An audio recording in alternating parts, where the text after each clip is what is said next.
Elle jette son enfant au fond d'un puits, croyant effacer sa honte. Caddy, venu simplement puiser de l'eau, sauve ce bébé sans imaginer une seule seconde que cet enfant deviendra un homme respecté, un pilier du village. Ce qui va se passer ensuite va vous choquer. Avant d'entrer au cœur de cette histoire bouleversante, abonnez-vous, likez et partagez avec vos amis pour répandre la magie. Merci infiniment pour votre soutien. Caddy était une femme mariée, respectée dans tout le village pour sa douceur et sa bienveillance. Sa beauté attirait les regards, mais c'était surtout son cœur généreux qui faisait parler d'elle. Pourtant, derrière ses sourires, se cachait une peine profonde. Depuis 3 années de mariage, elle n'arrivait pas à avoir d'enfant. Chaque grossesse se terminait par une fausse couche, laissant son cœur brisé et ses espoirs dispersés comme la poussière rouge des chemins du village. Les murmures couraient entre les cases. Certains parlaient de mauvais œil, d'autres disaient que Dieu mettait sa patience à l'épreuve. Caddy, elle, ne répondait jamais. Elle préférait le silence et la foi. Un matin, le cœur lourd, elle alla voir l'imam et lui confia sa douleur.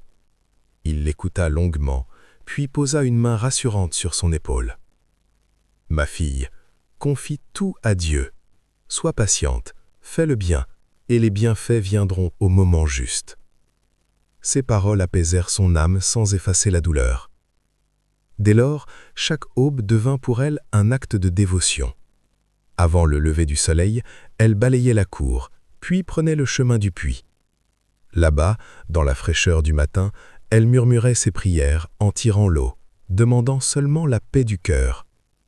Elle ne savait pas encore que ce même puits, témoin de ses larmes silencieuses, allait devenir le lieu où son destin basculerait à jamais.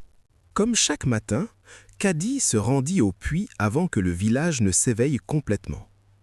L'air était encore frais, et seuls les chants lointains des oiseaux accompagnaient ses pas. Elle attacha solidement la corde, posa ses mains sur le seau et commença à le descendre lentement dans l'obscurité du puits. Soudain, un son étrange fendit le silence. Un gémissement faible, puis des pleurs. Le cœur de Caddy se serra. Elle crut d'abord à une illusion, un écho né de sa fatigue et de sa tristesse. Mais les pleurs se firent plus nets, plus pressants. Tremblante, elle tira la corde de toutes ses forces. Le seau remonta lentement, grinçant contre la pierre humide. Lorsqu'il apparut à la lumière, Caddy resta figée. Dans le seau se trouvait un bébé vivant, frêle, enveloppé dans un pagne usé. Ses petits poings se refermaient dans l'air et ses cris perçaient l'aube naissante. Les larmes remplirent les yeux de Caddy. Partagée entre la peur et une joie immense, elle serra l'enfant contre sa poitrine. Sa voix tremblait lorsqu'elle murmura « Seigneur, si cet enfant est une épreuve ou une grâce, guide-moi !» Sans réfléchir davantage, elle ramena le nouveau-né chez elle. Les voisines accoururent, alertées par les pleurs. Le mari de Caddy arriva, bouleversé. Après de longues discussions et les conseils de l'imam, une décision fut prise. L'enfant resterait. On lui donna le nom de Ousmane, comme un souffle nouveau offert par Dieu.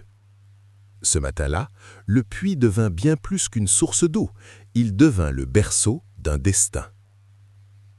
La nouvelle se répandit rapidement dans le village. Une femme stérile avait trouvé un bébé vivant au fond du puits. Certains y voyaient un miracle, d'autres un signe mystérieux qu'il fallait interpréter avec prudence. Les anciens furent consultés, puis l'imam vint bénir l'enfant. Caddy, elle, ne se posait plus de questions. Dès le premier instant, son cœur avait choisi. Elle lava doucement le nouveau-né, l'enveloppa dans un pagne propre et le serra contre elle comme si elle l'avait toujours attendu. Cette nuit-là, pour la première fois depuis longtemps, elle dormit paisiblement. Les jours suivants, la maison de Caddy se remplit de vie. Les pleurs du nourrisson rompaient le silence, et chaque cri rappelait à Caddy qu'elle n'était plus seule. Elle le portait attaché dans son dos pour aller au champ, le berçait à l'ombre des arbres et lui chantait des mélodies anciennes transmises par les mères du village. Son mari observa ce changement avec émotion. Il accepta l'enfant sans réserve, comme un don du ciel. « Dieu nous a parlé à travers ce bébé », dit-il simplement. Les femmes du village murmuraient en la regardant passer. « Cet enfant est venu pour elle. » Dieu n'oublie jamais les cœurs patients. On remarqua vite que, depuis l'arrivée du petit Ousmane, la tristesse avait quitté le visage de Kadi. Son sourire était devenu vrai, profond. La maison, autrefois silencieuse, vibrait désormais de rires étouffés, de pas hésitants et de prières de gratitude. Sans l'avoir porté dans son ventre, Kadi venait de naître mère dans son cœur. Les saisons passèrent, et l'enfant du puits grandit sous le regard attentif de Kadi. Ousmane apprit à marcher sur la terre rouge du village, ses petits pieds laissant des traces derrière lui comme des promesses d'avenir. À chaque pas hésitant, Kadi retenait son souffle, puis souriait lorsqu'il retrouvait l'équilibre. Quand il prononça ses premiers mots, tout le quartier se réjouit. Les enfants l'appelaient déjà « le fils du puits », un surnom né des veillées nocturnes où l'on racontait son histoire autour du feu. Ce n'était pas une moquerie, mais une légende douce que chacun portait avec fierté. Ousmane suivait souvent Kadi jusqu'au puits. Elle le laissait jouer à l'ombre pendant qu'elle puisait l'eau. Parfois, elle s'arrêtait un instant, regardait l'ouverture sombre et son cœur se serrait de gratitude. Un jour, l'enfant leva les yeux vers elle et demanda « Maman, pourquoi tu souris toujours quand on vient ici ?» Kadi posa la main sur sa tête et répondit doucement « Parce que c'est ici que Dieu m'a offert mon plus grand cadeau. » À l'école coranique, Ousmane se montra vif et attentif. L'imam remarqua rapidement sa clarté d'esprit et sa parole juste. Après les cours, il aidait sa mère sans jamais se plaindre. Porter l'eau, chercher du bois, garder les chèvres. Les femmes du village observaient ce garçon attentif et murmuraient entre elles. Kadi n'a peut-être pas porté d'enfant dans son ventre, mais elle en a fait naître un dans son cœur. Le puits, autrefois lieu de larmes, était devenu un symbole d'espérance. Et Ousmane, sans le savoir, grandissait déjà avec la force tranquille de ceux qui sont nés 2 fois. Les années glissèrent comme le vent sur les champs de mil. Ousmane quitta peu à peu l'enfance pour entrer dans l'âge où l'on commence à comprendre le silence des adultes. Il remarquait les regards de Kadi quand une femme enceinte passait près de la maison, ses prières plus longues à la tombée de la nuit, ses soupirs retenus. Sans jamais poser de questions, Ousmane comprit que sa mère portait une douleur ancienne. Alors, au fond de son cœur, il fit une promesse silencieuse. « Je deviendrai quelqu'un pour qu'elle soit fière de moi. » À l'adolescence, il se levait désormais avec les hommes. Pendant l'hivernage, il travaillait au champ, la houe fermement tenue entre ses mains encore jeunes. À la saison sèche, il aidait au marché, portant des charges lourdes sans se plaindre. Chaque fois qu'il recevait quelques pièces, il en gardait une partie pour Kadi. « Garde-les, maman, c'est pour toi. » Kadi le regardait alors avec émotion. « Que Dieu te récompense, mon fils. » Ousmane avait aussi un don rare, celui de calmer les colères. Quand 2 jeunes se disputaient, on l'appelait. Sa voix était posée, ses mots simples mais justes.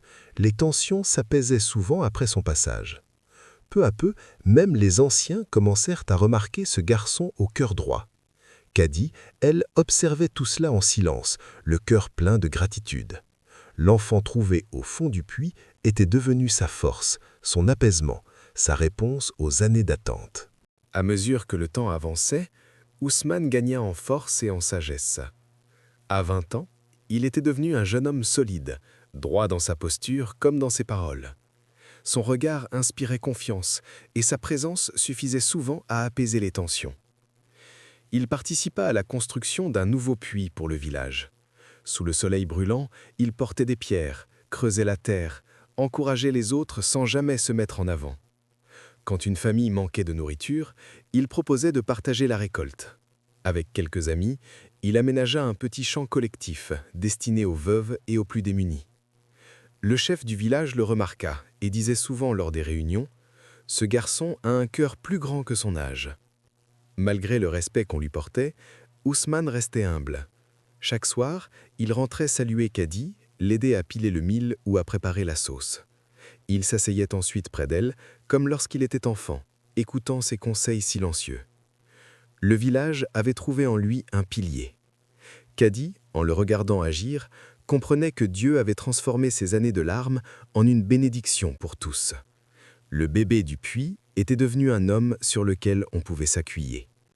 Un matin, alors que le marché était animé comme à l'accoutumée, une femme étrangère arriva au village. Ses vêtements portaient la trace de longs voyages, et son regard semblait lourd d'années et de regrets.